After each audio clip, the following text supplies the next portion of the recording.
If you have been learning Italian lately, I would bet you have hit a bit of a wall with one specific letter, the letter G. It can be so frustrating because sometimes it sounds hard and other times it sounds soft. Today, we are going to crack the code and solve the Italian G puzzle once and for all. Here's the deal. In Italian, the letter G makes two totally different sounds. If you can master this distinction, you are going to sound so much more authentic. But if you get it wrong, you might accidentally ask for a cat when what you really wanted was an ice cream. Let's listen to the difference. On one hand, we have gatto. Hear that hard G sound? Gatto. Now, on the other hand, we have gelato. That is a soft J sound. Gelato. It is the same letter, but they represent completely different worlds. So how on earth are you supposed to know which one to use? Do you have to memorize every single word? The good news is no, not at all. There is actually a very simple and elegant system behind it. Here's the golden rule, the whole secret. It's not about the G itself, it's all about the letter that comes right after it. That one single letter is the key that unlocks the whole puzzle. So from now on, just remember to always look one letter ahead. Let's start with the first sound, the hard G. This is that G sound we are all familiar with. When I say hard G, just think of English words like go, great, or game. It's that solid sound you make at the back of your throat. Rule number one is super simple. If the letter G is followed by an A, an O, or a U, it is always a hard sound, with no exceptions. The combinations GA, GO, and GU will always be ga, go, and gu. You can hear this in action with words like gabbia, goloso, and gusto. This rule works even when the G is in the middle of a word, like in lago or ragu. Now, what about the other vowels, E and I? This is where Italian gets a little clever. To get that hard G sound before an E or an I, Italian brings in a silent helper, the letter H. You can think of this H as a bodyguard or a hardener.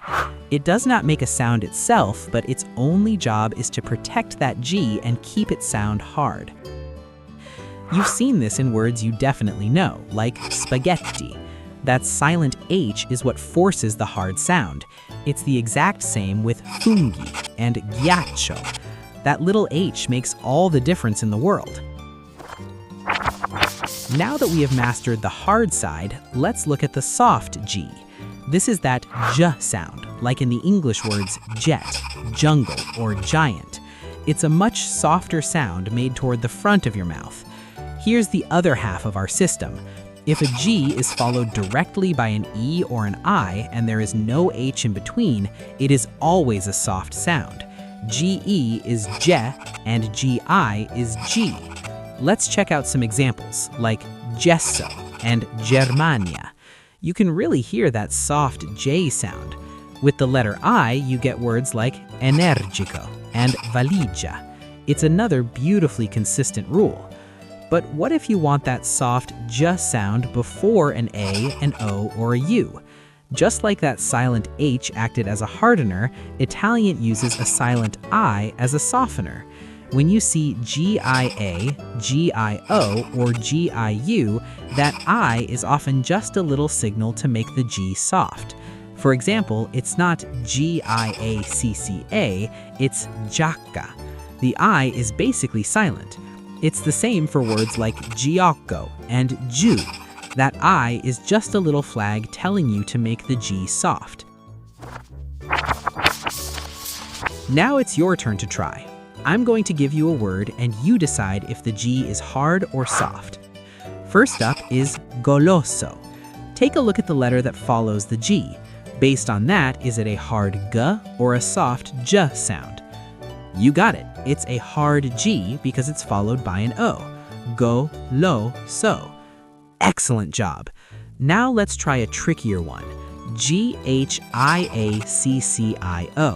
what do you see hiding between the G and the I? You nailed it. It's another hard G. Normally, G followed by I would be soft, but that silent H is our little hardener, forcing the hard sound for ghiaccio. You are totally getting the hang of this. To wrap this all up, remember your ultimate cheat sheet. For that hard G sound, look for GA, GO, GU, or the silent H in GHE and GHI. For the soft J sound, look for GE, GI, or that silent I in GIA, GIO, and GIU. That's the entire system in a nutshell, and just like that, the G puzzle is officially solved. You now have the tools to correctly pronounce thousands of Italian words. So, are you ready to take on a challenge like the word giagiolo?